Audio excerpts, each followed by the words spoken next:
Today, for the very first of our Jargon-Free Insights, we're interviewing once again Gregg McClymont MP. Gregg's you'll probably know, Gregg's the Labour Party's shadow pensions minister. He's been very active in pensions since he took on his new role last year. He's been very active in pensions since he took on that role. And if you've been following the proceedings in Parliament over the last few weeks, you'll know that he's got some very strong opinions on Nest and the restrictions on Nest, and also the way that the state second pension and the state basic pension are being merged together, melded together into one super pension. And that's what our discussion today is going to be about. Back then, when we were speaking a few weeks ago, we were talking about the new state pension and the fact that the state second pension's been we now know it's going to be finished from 2017. But there's this big issue, isn't there, of winners and losers, and I know that's something you've been speaking just in the last few days in Parliament about. Yeah, thank you, Steve. Nice to be with you again. Yes, the state pension white paper, it was trailed by the government as a simpler reform, which was also going to be more generous to significant groups within society, and that it was overall and in all aspects a better system than the current one.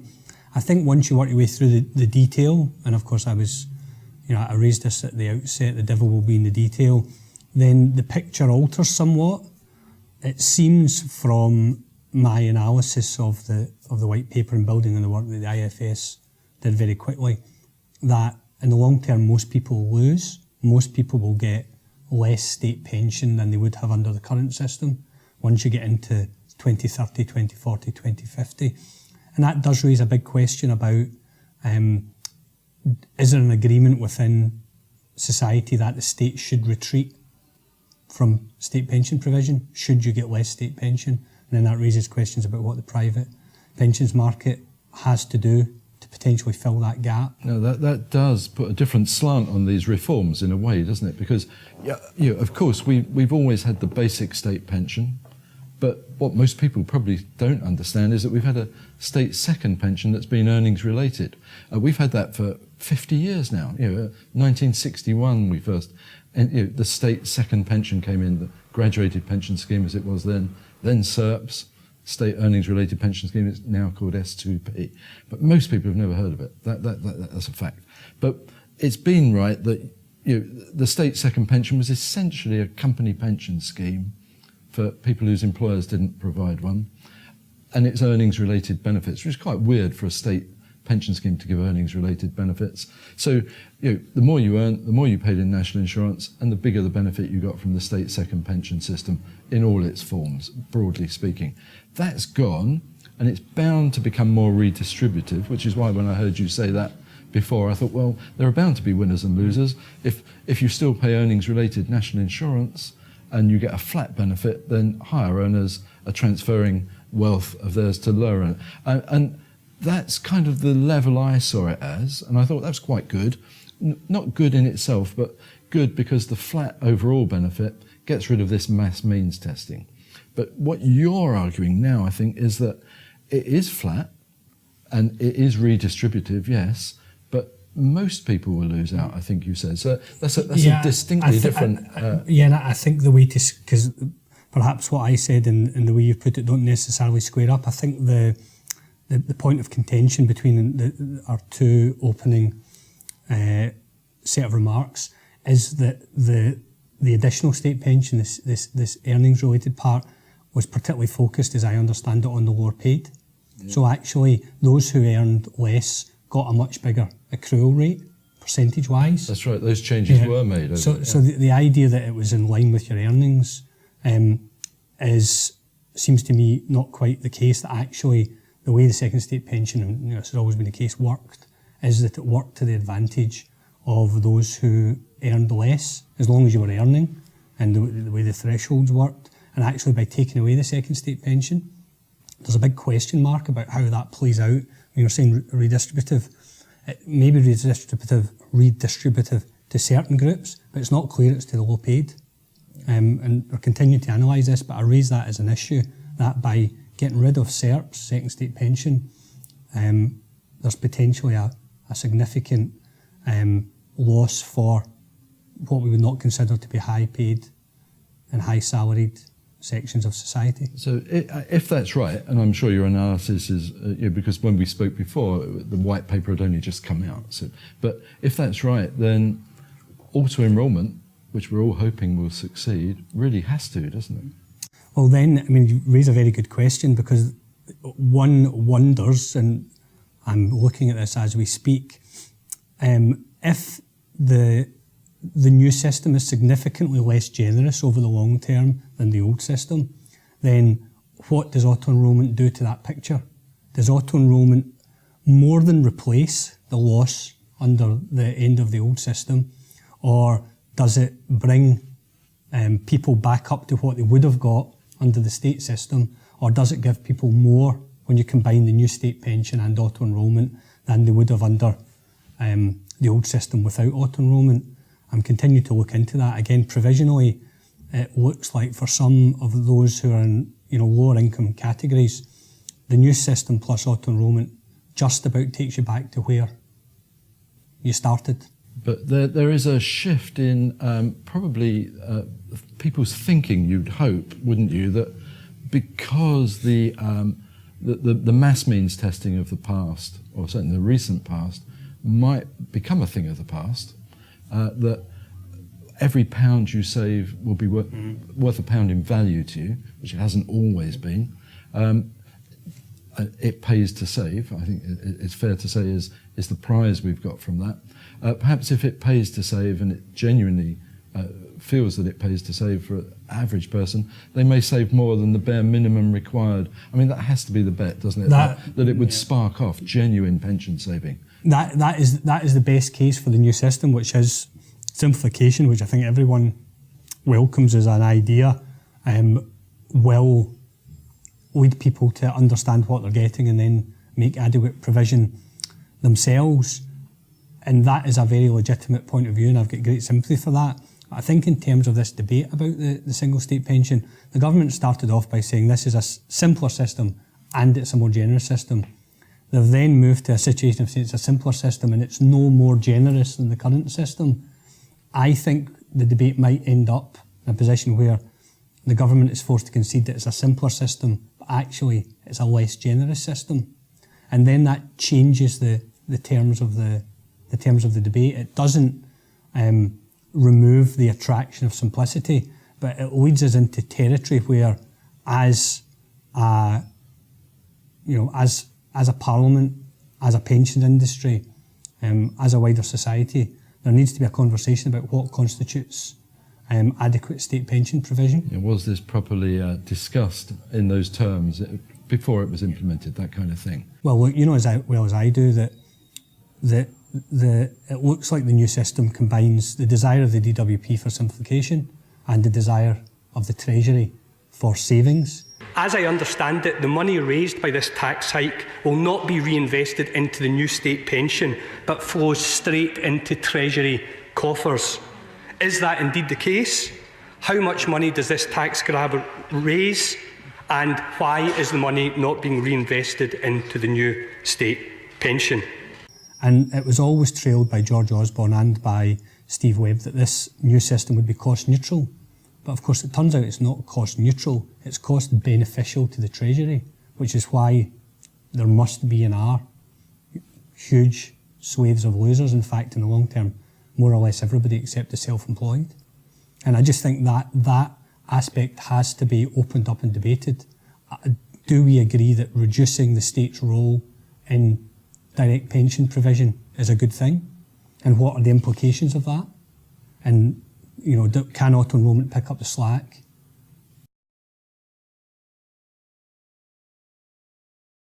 We're talking about simplification, and there are these restrictions on Nest that were imposed when the legislation was first put through, but they've come up, they've been under scrutiny with the Work and Pensions Committee lately, and I think the committee's come out and said that they don't see any real reason for those restrictions to be there. For people like me, and there were many of us in the industry who fought long and hard over a decade ago for simplification of our pension system. I mean, back then we had 3 separate sets of legislation, which were anachronistic. It was, we never changed anything in the past, and some people even argued that we had 8 different sets of rules depending on which scheme you were in, when you joined it, and who you were, and whether you wore brown shoes or black shoes. All that's nonsense.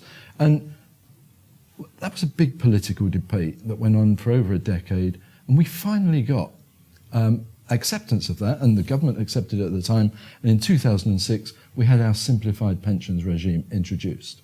And here we are, just a couple of years after that, with the 2008 Act coming out, we're adding another regime, it seems to me, or another set of rules.